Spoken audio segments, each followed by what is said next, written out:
Hi everyone. Well, I am a positive aging advocate, and I wanted to share with you the story of how my business 60andMe got started, because I think it's quite interesting, and maybe for people that are reaching those milestones of 50 and 60 and wondering what it's like to be an aging woman. It was an interesting story for me. But basically 10 years ago, I was working at Microsoft, and I had just decided to leave and return to Europe. My two children were here, and it was just time. I'd been there for 20 years. I had a wonderful career, but it was a young company, and I'd always, kind of avoided talking about my age. But when I got over to Europe and I worked for Siemens for a couple of years, just still not wanting to let go of that corporate world, I actually decided that it was time. And so I went on holiday to meet my family at a little snowy chalet in Switzerland.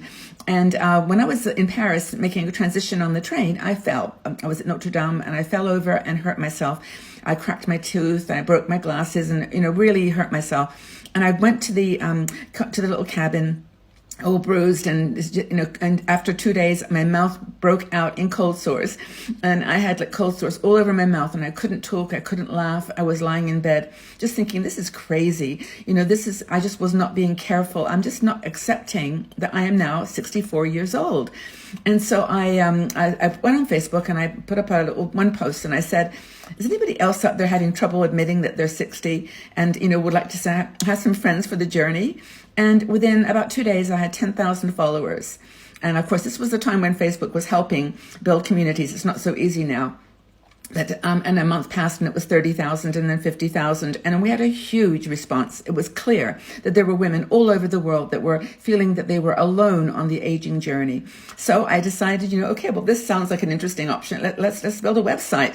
And my son and I started 60andme.com and did that for about 3 years, writing all the articles ourselves. We just did everything. And I, of course, was writing from my own experience, but also just on topics that I didn't know much about, and I was researching.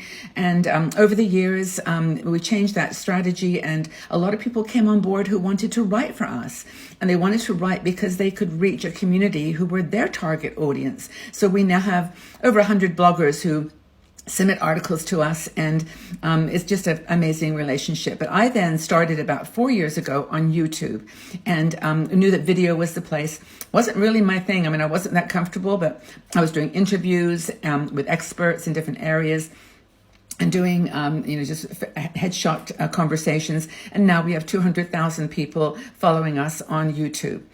I wanted to give the introduction to let you know what 60andMe is all about, and why when I talk about anti-aging, for example, I've got a community behind me who really do, tell me what's on their minds, and I try to be their voice.